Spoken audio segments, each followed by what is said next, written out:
I grew up in a neighborhood that would be considered, I'm not even gonna lie, this place is pretty fucked up. So what I'm about to tell you isn't even a surprise. Because we got crackheads everywhere, abandoned houses take up whole streets, and some of our traffic lights don't even work. We barely have police and don't have any more ambulance. Anyways, when this happened, I was 13 years old. Now I'm 22. So one day I was walking home from school. There's a street near where I live that my mother has always told me to stay away from. Reason being, there's nothing but abandoned buildings on that street, and no one lives on it except for maybe homeless people and crackheads. So one day I took that way home. I remember thinking how eerie the street was. Literally, no one was on this street except for me, until I made it to the middle of the street. As I'm walking, I kept looking at my phone. Then I looked to my left. Then I looked back at my phone, but then I looked back immediately because I saw a man standing in the doorway of an abandoned apartment building. I stopped immediately and made eye contact with the guy, and I nodded my head at him. But he didn't react, he just stared at me. Then I just took off running. So the next day, I took the same way home, but my friend was with me. He was the same age as me, but he looked older. But when we were walking, he said he had to use the bathroom, and he stopped to go pee on the side of a vacant house, and he told me that he'll catch up.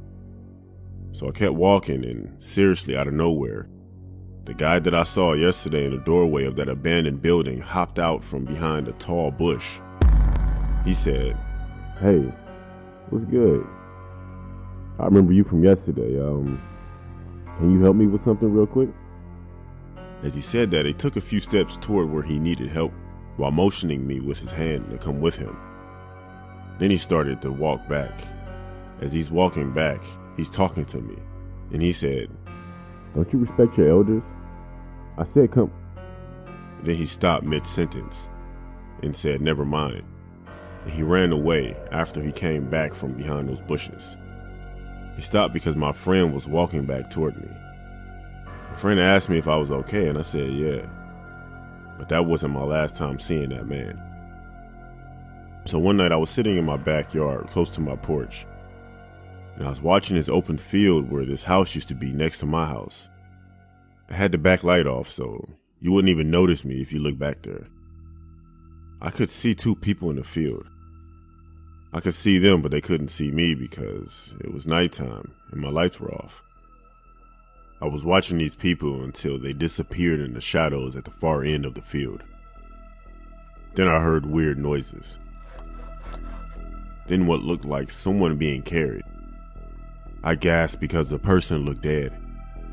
When I made that sound, the guy was walking into the lit part of the field, and the man immediately stopped and looked toward my direction. Again, no one could see me over there. And what I noticed, when they appeared in that light, the man carrying the woman was the same man that tried to get me to go with him. I sat still, held my breath. He couldn't see me, and he stood there for about 30 seconds looking around. Then he kept walking, and I ran into the house. I told my mother what I saw, and she said stay out of other people's business. So not too long after that, a whole area in my neighborhood was surrounded by police and certain places were taped off. What we found out is that there were 3 women found in the area, one in the field next to my house, one in the garage by my house, and another one in this dude's apartment.